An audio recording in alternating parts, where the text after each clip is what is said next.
Good morning everyone. Class 5। आज हम लोग ग्रामर पढ़ेंगे, व्याकरण, लेसन 7, जो कि आपको मिलेगा पेज नंबर 34 में। और लेसन है कारक। तो कारक को पहचानने के लिए हम कुछ उदाहरण सबसे पहले देखेंगे। यहाँ पर मैंने कुछ उदाहरण लिखे हैं, कुछ वाक्य लिखे हैं। कमल के पत्ते पर मेंढक बैठा है। कमल सरोवर में खिल रहा है। मछली पानी में तैर रही है। हम लोग जैसा कि जानते हैं कि शब्दों के सार्थक समूह को वाक्य कहते हैं। तो वाक्य में कुछ हम चिन्हित शब्दों को चिन्हित कर रहे हैं, जैसे के, पर, में और यहाँ पर भी में। यदि इन चिन्हित शब्द इन वाक्यों में ना होते तो क्या इन वाक्यों का अर्थ ठीक से स्पष्ट हो पाता? नहीं हो पाता। यदि हम इन चिन्हित शब्दों को हटा देते हैं,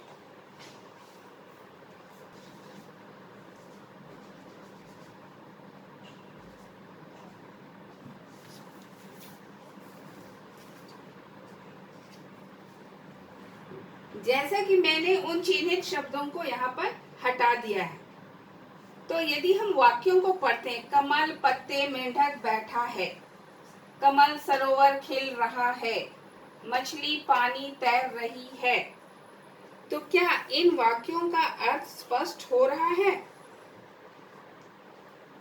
नहीं हो रहा है। तो इन वाक्यों का अर्थ स्पष्ट होने के लिए जो मैंने चिन्ह लगाए थे, उन चिन्हों का होना जरूरी है। तो इन वाक्यों का अर्थ समझने के लिए इन शब्दों का होना जरूरी है। इस तरह से हमने देखा कि इन वाक्यों में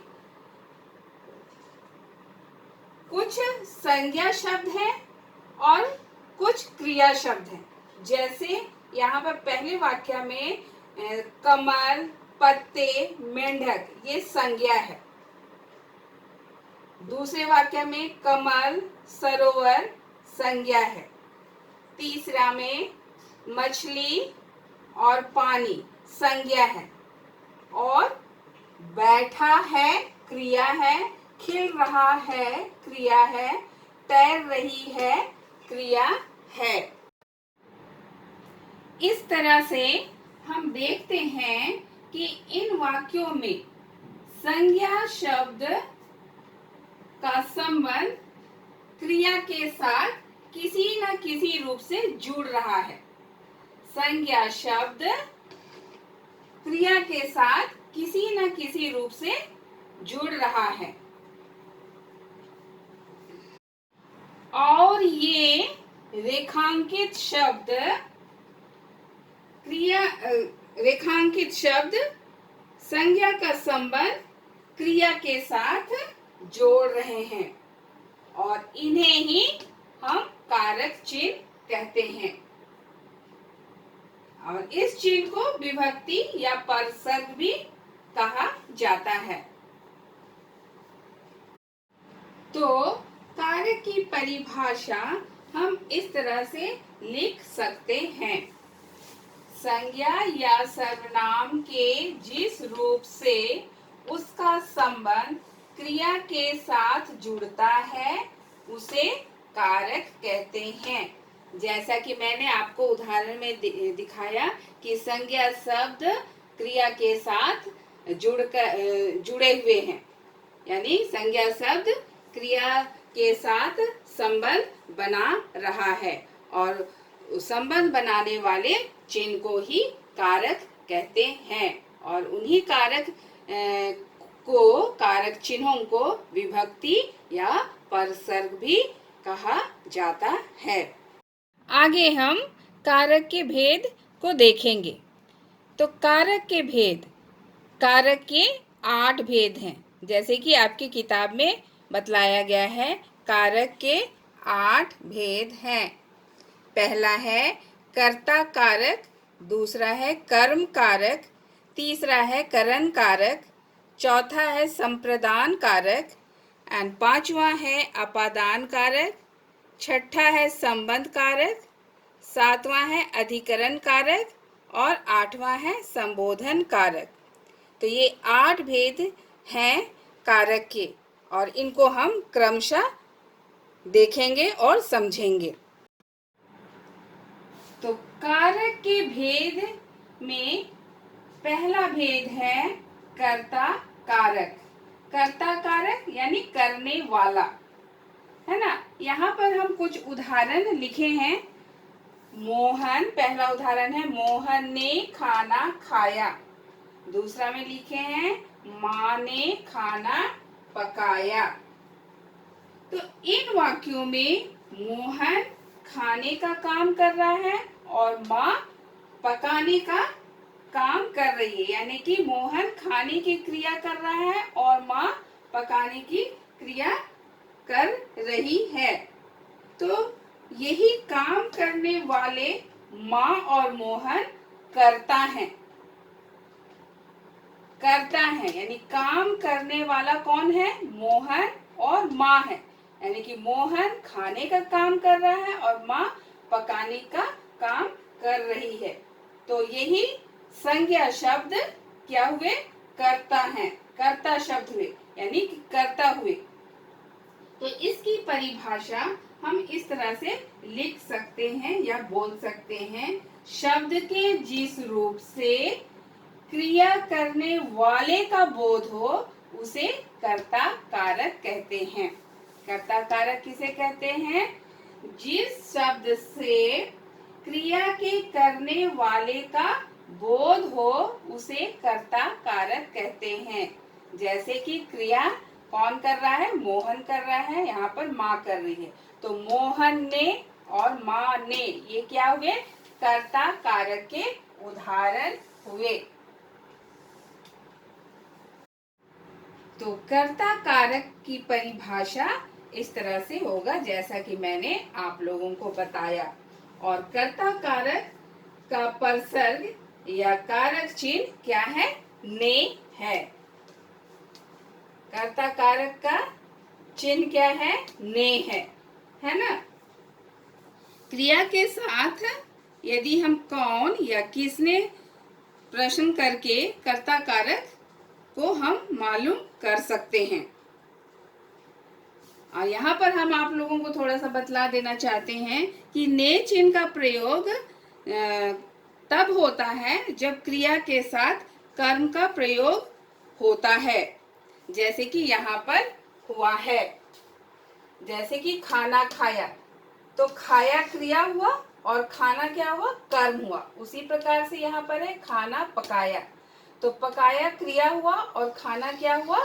कर्म हुआ। यानी कि जिस क्रिया में कर्म होता, जिस क्रिया के साथ कर्म होता है वहां पर ने चिन्ह का प्रयोग होता है। और वाक्य भूतकाल में भी होना चाहिए, है ना, और जिसे पता चले कि क्रिया पूरी हो गई हो। जैसा कि हमने ऊपर वाक्य में बताया कि मोहन ने खाना खाया और माँ ने खाना पकाया। कि वाक्य भूतकाल में हो और क्रिया पूरी हो गई हो, मालूम हो, तो उसमें ने परसर्ग लगता है। कारक का दूसरा भेद है कर्म कारक। कर्म कारक क्रिया का फल जिस पर पड़ता है उसे कर्म कारक कहते हैं। यानी क्रिया का फल जिस पर पड़ता है उसे कर्म कारक कहते हैं। जैसे मैंने यहाँ पर कुछ उदाहरण लिखे हैं, हम लोग देखेंगे उसे। दादाजी ने बच्चों को खिलौने बांटे। दादाजी क्या काम कर रहे हैं? खिलौने बांटने का काम कर रहे हैं। किसको वो दे रहे हैं? खिलौने बच्चों को दे रहे हैं। तो खिलौना किनको प्राप्त हो रहा है? बच्चों को प्राप्त हो रहा है। दूसरा है अमर ने राजेश को बुलाया। यहाँ पर दूसरे वाक्य में हम देखते हैं कि अमर बुलाने का काम कर रहा है। किसको बुलाने का काम कर रहा है? राजेश को बुलाने का काम कर रहा है। तो यहाँ पर किस पर भार पड़ रहा है? फल मिल रहा है राजेश को, यानी क्रिया का फल राजेश पर पड़ रहा है। उसी प्रकार तीसरा है राहुल आम खा रहा है। तो राहुल जो क्रिया कर रहा है, क्या क्रिया कर रहा है? खाने का। और वो क्या खा रहा है? आम खा रहा है। तो इस तरह से हम देखते हैं कि क्या और किसको प्रश्न करके हम कर्म कारक का पता लगा सकते हैं। तो जैसे मैंने ये उदाहरण लिखा है, यहाँ पर बच्चों को, राजेश को, और यहाँ पर राहुल आम खा रहा है।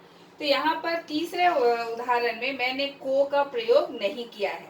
तो यहाँ पर याद रखने की बात यह है कि किसी भी वाक्य में अप्राणीवाचक शब्द कर्म को बताते हैं, और तो उसमें को का प्रयोग नहीं होता है। यानी कि जिस वाक्य में अप्राणीवाचक शब्द कर्म को बताते हैं वहां पर को का प्रयोग नहीं होता है। जबकि बच्चों और राजेश क्या है? प्राणीवाचक है, और आम क्या है? अप्राणीवाचक। तो जहां पर अप्राणीवाचक शब्द कर्म को बताएंगे वहां पर को का प्रयोग नहीं होगा, और जहां पर प्राणीवाचक शब्द कर्म को बताएंगे वहां पर को का प्रयोग होगा। और इस तरह से हम कर्म कारक को पहचान सकते हैं। तो कर्म कारक की परिभाषा क्रिया का फल जिस पर पड़ता है उसे कर्म कारक कहते हैं। कारक का तीसरा भेद है करण कारक। करण कारक, करण कारक का अर्थ है साधन या जरिया। तो यहाँ पर हम उदाहरण लिखे हैं। जैसे पहला उदाहरण है माँ चाकू से सब्जी काटती है। माँ किससे सब्जी काटती है? चाकू से काटती है। राधा ने पेंसिल से चित्र बनाया। राधा ने किसके द्वारा चित्र बनाया? पेंसिल के द्वारा चित्र बनाया। तो इस तरह से चाकू से और पेंसिल से ये क्या हो गए? साधन हो गए। चाकू और पेंसिल क्या हो गए? साधन हो गए, जरिया हो गए, जिसके द्वारा वे काम कर रहे हैं। तो करण कारक का चिन्ह क्या हो गया? से या फिर के द्वारा। इसका चिन्ह क्या हो गया? करण कारक का चिन्ह से या के द्वारा। वाक्य में क्रिया के साथ किस चीज से या किसके द्वारा प्रश्न करने पर जो उत्तर आता है वह करण कारक होता है। जैसे हम यहाँ पर सवाल कर रहे हैं किससे, किस चीज से माँ कार्य कर रही है? तो चाकू से कार्य कर रही है। सब्जी काटने का कार्य वो किससे कर रही है? चाकू से कर रही है। उसी प्रकार यदि हम सवाल करते हैं कि राधा ने किसके द्वारा चित्र बनाया, तो उत्तर क्या होगा? पेंसिल के द्वारा चित्र बनाया। और इस तरह से करण कारक का चिन्ह हो गया से और के द्वारा। तो हम इस तरह से करण कारक की परिभाषा लिख सकते हैं।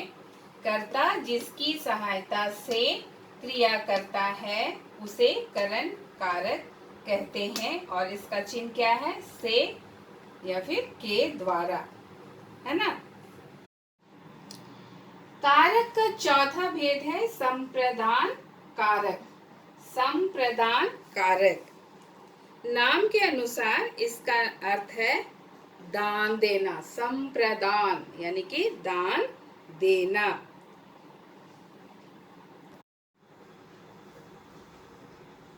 या फिर किसी के लिए काम करना या किसी को कुछ देना।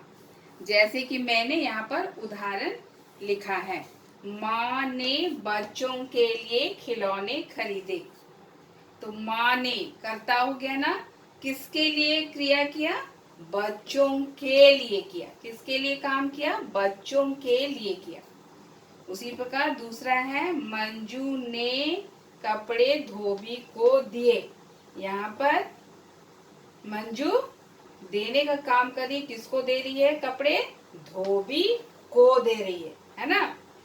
उसी प्रकार तीसरा है, राजा ने भिखारियों को कंबल दिए।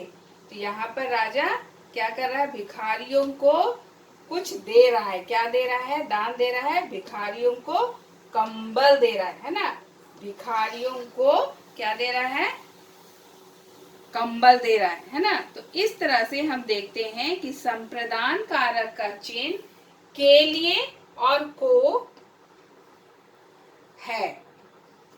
यानी संप्रदान कारक का चिन्ह के लिए और को है। तो संप्रदान कारक का चिन्ह क्या हुआ? कारक चिन्ह के लिए और को। और उसी प्रकार से वाक्य में है बच्चों के लिए और धोबी को और भिखारियों को, है ना।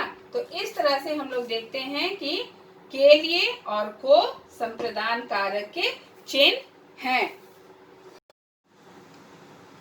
तो क्रिया के साथ किसके लिए और किसको लगाकर सवाल करने पर जो संज्ञा और सर्वनाम शब्द आते हैं उनका संप्रदान होता है, अर्थात उनको कुछ दिया जाता है या दिया जा रहा है, जैसे इस वाक्य में, या फिर उनके लिए कार्य किया जा रहा है। जैसे माँ बच्चों के लिए कार्य कर रही है, मंजू यहाँ पर धोबी को कपड़े देने का कार्य कर रही है, और यहाँ पर राजा भिखारियों को देने का कार्य कर रहा है। तो हम इस तरह से संप्रदान कारक की परिभाषा लिख सकते हैं। कर्ता जिसके लिए क्रिया करता है या जिसे कुछ देने का बोध हो उसे संप्रदान कारक कहते हैं। यानी देने का बोध हो, है ना, या किसी के लिए काम करने का बोध हो उसे हम संप्रदान कारक कहते हैं। तो बच्चों आज के लिए इतना ही। अगला वीडियो में हम लोग कारक के और भेदों के विषय में जानेंगे।